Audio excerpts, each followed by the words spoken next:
Today I'm going to sort out this gap in the door.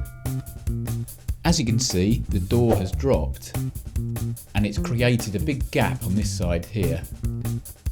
So what I'm going to do is to sort it out via this hinge here.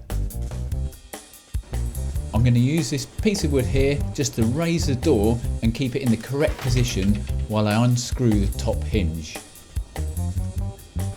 Okay, that's all placed firmly underneath the door in the correct position. I'm going to use a large flathead screwdriver to take these really old screws out.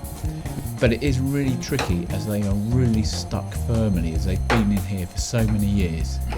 So what I'm going to do is to hit the screwdriver with a hammer just to dislodge the screws a bit. The screws are really stuck solidly. So what I'm going to do is to tap the screwdriver with a hammer whilst turning it anti-clockwise.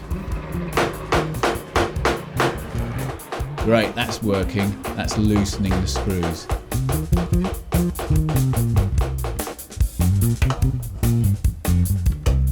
And now they're turning freely.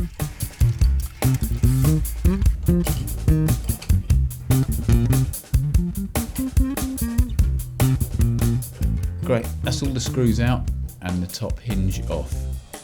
I've bought these. These are the exact size hinges that I need, and they're not a standard size, they're an old size design.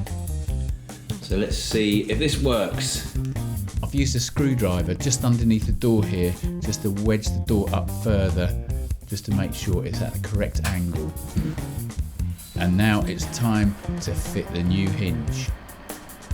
And these just screw in really easily with posi head screws. I'm using an extra long screwdriver bit on my electric screwdriver just so the drill itself doesn't hit the door, keeping the screwdriver at the correct angle. As you can see, these are going in really easily. Great, that's much better.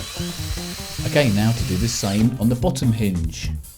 Great, that's another job done.